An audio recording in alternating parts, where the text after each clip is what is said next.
हमारे देश में ये जो राजनीतिक पार्टियां हैं ना, ये पार्टियां नहीं है, डाकुओं के गिरोह हैं ये। हां, मैंने इनको पार्टी कहना बंद कर दिया। लुटेरों के गिरोह हैं ये, पार्टी नहीं है आप।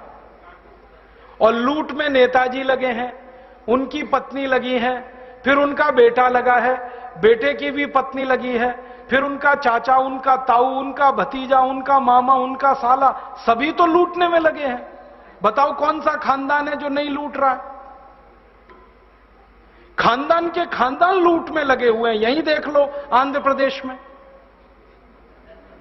कल तक आंध्र प्रदेश के जिन नेताओं के पास टूटी साइकिल नहीं थी 20 साल पहले, आज उनकी संपत्ति हजारों करोड़ में कहां से आ गई? लूट के आई। और आंध्र प्रदेश क्या, महाराष्ट्र में देख लो, कर्नाटक में, सब जगह यही हाल है। और ये जो राजनीति है, ये चूंकि लुटेरों का गिरोह बन गई है, इसलिए हर लूटखोर नेता का बेटा और बेटी उसमें घुस रहे हैं, क्योंकि इससे ज्यादा आसान काम और क्या मिलेगा? चाय की दुकान भी चलानी पड़ती है तो मेहनत लगती है, यहां राजनीति में बिना मेहनत के लूटने को मिलता है। ना कोई मेहनत है, ना कोई मशक्कत है, ना कोई टैक्स देना है, और ना किसी से कोई जवाबदेही है। लूटो लूटो, घर भरो, विदेशी बैंकों के खाते भरो, ये है हमारे देश में। तो मैंने कहा कि अभी एक रास्ता तो ये है कि हम सब फिर से महात्मा गांधी, भगत सिंह, ऊधम सिंह, चंद्रशेखर का अवतार ग्रहण करें और इन नए काले अंग्रेजों को इस लूट की व्यवस्था से बाहर करें। ये एक रास्ता है। एक और रास्ता है दूसरा, कि हम सब कुछ ना करें, खामोश बैठे रहें। एक दूसरा रास्ता और है, खामोश बैठे रहें और कहें जो हो रहा है अच्छा हो रहा है, आगे होगा और भी अच्छा होगा, तुम क्यों व्यर्थ चिंता करते हो, तुम क्या लाए थे, क्या ले जाने वाले हो। ये दूसरा रास्ता है। हां, और इस रास्ते पर हमको भटकाने वाले 10-20 नहीं है, सैकड़ों लोग हैं, रोज आते हैं और माला पकड़ा देते हैं कि राम राम राम राम, राधे राधे राधे राधे, राम राम राम राम, राधे राधे, बस यही करो, देश तो ठीक हो जाएगा। और ज्यादा उनसे तर्क करो तो कहने लगे तुम क्यों व्यर्थ चिंता करते हो, तुम क्या लाए थे, क्या ले जाओगे, जो हो रहा है अच्छा हो रहा है, देश लुट रहा है अच्छा हो रहा है, आगे लुटेगा और अच्छा होगा। वो हमको समझाते हैं और इसी को धर्म कहते हैं, इसी को धर्म कहते हैं। और आजकल धर्म के व्यापार करने वालों की बाढ़ आई हुई है। हां, बहुत बड़ी फौज खड़ी हुई है उनकी।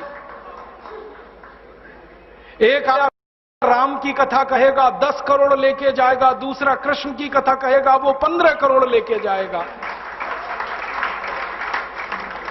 और आप जैसे भोले भाले मूर्ख लोग डालते हैं उनके पात्रों में, ले जा भाई। ये बापू नहीं है, डाकू है। बापू नाम तो शर्म आती है कहते हुए।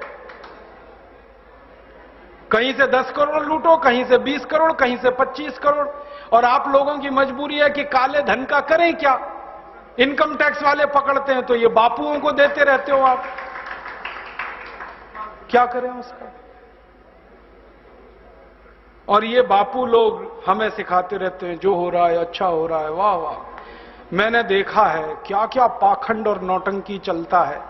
भगवान राम की कथा कहने आते और भगवान राम की जिंदगी के वो प्रसंग कभी नहीं सुनाते जो हम में वीरता पैदा करें, जो साहस पैदा करें।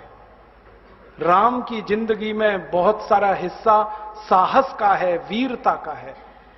जब 14 वर्ष के लिए वनवास चले गए राम, तो हमको सुनाई जाती है राम की जो कथा ना, उसमें कहते हैं राम ने 14 साल एक ही काम किया, हाय सीते हे सीते, हाय सीते हे सीते, हाय सीते, ये सुनाते हैं हमको। हाँ, यही सुनाते हैं निकाल के कहानी में से। और मैं कहता हूं कि राम को अगर हाय सीते हे सीते हाय सीते यही करना था 14 साल, तो दूसरा विवाह क्यों नहीं कर लिया? सैकड़ों राजा तैयार थे अपनी राजकुमारियों को राम को देने के लिए, वो तो कर लेते दूसरा विवाह। क्योंकि हाय सीते, हे सीते, हाय सीते, हे सीते, एक स्त्री के लिए अगर वो इतने ही बिलख रहे थे, तड़प रहे थे, दूसरा विवाह कर लेते। तो ये सब चुप हो जाते हैं, फिर बात नहीं करते। फिर मैं उनको रामायण में से निकाल के दिखाता हूं, देखो राम ने हे सीते, हाय सीते कहा नहीं कहा ये मुझे नहीं मालूम, लेकिन 14 साल वन में रहते हुए सैकड़ों राक्षसों का संहार किया उन्होंने, मारा उनको और धर्मराज्य की स्थापना कराई।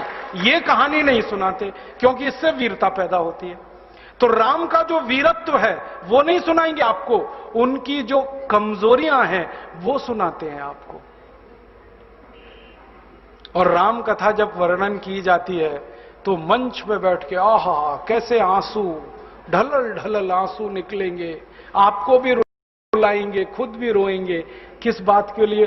हो राम को वन गमन में इतना कष्ट हो रहा है, वन में इतनी तकलीफें हो रही हैं, तो राम की तकलीफों का वर्णन कर रहे हैं, आंसू आ रहे हैं, और ये सारा वर्णन एयर कंडीशन्ड मंच पर बैठकर होता है। अपने को तकलीफ नहीं होनी चाहिए, राम की तकलीफों का वर्णन कर। एयर कंडीशन मंच चाहिए, एयर कंडीशन घर चाहिए रहने के लिए, एयर कंडीशन कार चाहिए और चार्टर्ड प्लेन चाहिए आने और जाने के लिए, तब राम की कथा सुनाई जाएगी। जो राम जिंदगी भर पैदल चलते रहे, जिन्होंने अपना रथ भी छोड़ दिया था अयोध्या से निकलते समय, वो राम ने जिंदगी भर पैदल चल के काम किया और यहां एयर कंडीशन कारों में घूम घूम कर, चार्टर्ड प्लेन में घूम घूम कर राम की कथा सुनाते हैं। वो कथा वथा नहीं है, वो उद्योग है, व्यापार है, बिना टैक्स का।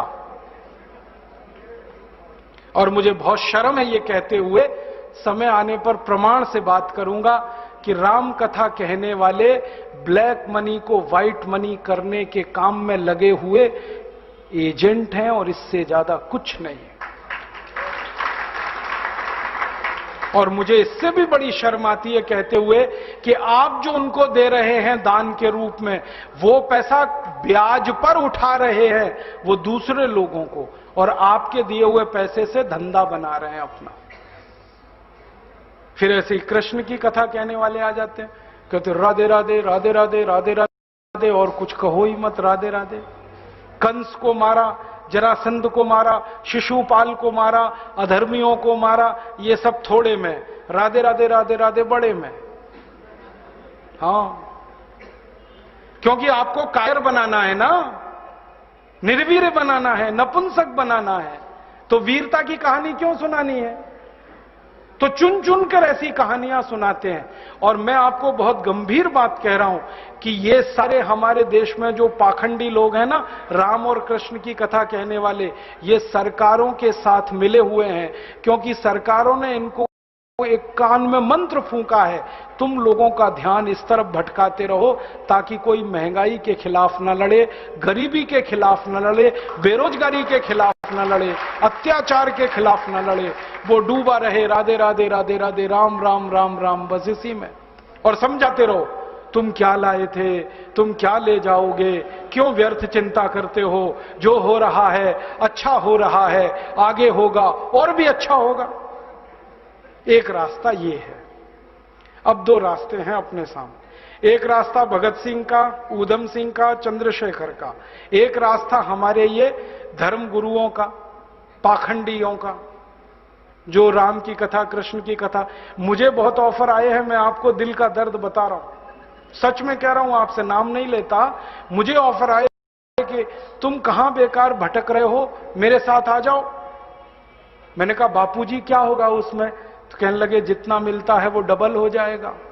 मैं बोल रहा कैसे? तो उन्होंने कहा तुम्हारी वाणी में बहुत जोर है और मेरे पास लोगों की भीड़ इकट्ठा करने का, मजमा लगाने का तरीका है। मैं ऐसा डमरू बजाता हूं कि सब इकट्ठे होते हैं, और तुम्हारी वाणी में जोर बहुत है, मिलके लूटेंगे, थोड़ा तुम्हारा थोड़ा मेरा। ऐसे खुले ऑफर हैं मेरे पास। और मैं कहता हूं बापूजी माफ करो। क्यों? कहते तुम्हें पैसे नहीं चाहिए? मैंने कहा पैसे ही चाहिए होते तो बहुत रास्ते हैं मेरे पास, यही एक बचा है। पैसे ही कमाने हैं तो बहुत रास्ते हैं, ये एक रास्ता थोड़ी है, बहुत तरीके हैं पैसे कमा लूं। घर बना लूं, बीवी बच्चे ले आऊं, करोड़पति हो जाऊं, 10 करोड़पति हो जाऊं, 100 करोड़पति हो जाऊं। बहुत आसान काम है ये तो। थोड़ी चालाकी हो तो सैकड़ों करोड़ बनाना बिल्कुल मुश्किल नहीं है इस देश में। फिर अंत में तो वही होगा ना, सैकड़ों करोड़ हो गए, एक दिन डायबिटीज होगी, एक दिन अर्थराइटिस होगा, एक दिन हार्ट अटैक आएगा, मैं मरने ही वाला हूं। तो मरना तो है ही, वहां भी शायद जल्दी मरूं, क्योंकि जब शरीर में तामस वृत्ति आती है ना तो जल्दी मरता है आदमी। जब तक सात्विक रहता है तब तक थोड़ा दम रहता है, तो तामस वृत्ति आएगी, मरना मुझे वहां भी है। तो क्यों ना इस रास्ते पे चल के मरूं जहां सात्विक वृत्ति भी है, मरना है तो पक्का ही है, जिंदा तो कोई रहेगा नहीं। तो भगत सिंह का रास्ता क्या बुरा, ऊधम सिंह का रास्ता क्या बुरा, चंद्रशेखर का रास्ता क्या बुरा, कुछ करके मरो ना। मरेंगे ये सब भी, साधु संत पाखंडी, राम की कथा सुनाते सुनाते हार्ट अटैक आएगा, मरेंगे वो भी। डायबिटीज सबको हो रखी है, मैंने देखा है नजदीक से जाके, सब इंसुलिन लगाते हैं, खाते हैं गोलियां, अपनी डायबिटीज नहीं मिटा पाते, दूसरों को उपदेश देते फिरते। ब्लड प्रेशर सबको बढ़ा हुआ है, क्योंकि ये जो काला धन है ना, इसका हिसाब किताब करने में बीपी ही बढ़ने वाला है। सब बीपी की गोलियां खाते हैं, सब डायबिटीज के लिए शिकार हैं, तो दूसरों को उपदेश देंगे तो मैं भी लग जाऊं, वो एक रास्ता है। एक रास्ता भगत सिंह, ऊधम सिंह, चंद्रशेखर का भी है। मौत तो दोनों में ही आने वाली है, बस अंतर इतना है, एक मौत ऐसी आएगी जिसको देश और समाज जिंदगी भर याद रखेगा, और एक मौत ऐसी आएगी कोई पूछेगा नहीं। तो हमने तो चुन लिया है दूसरा रास्ता, भगत सिंह वाला, ऊधम सिंह वाला, और तय कर लिया है कि जैसे भगत सिंह, ऊधम सिंह, चंद्रशेखर ने गोरे अंग्रेजों को भगाया, वैसे ही हम आज के इन काले अंग्रेज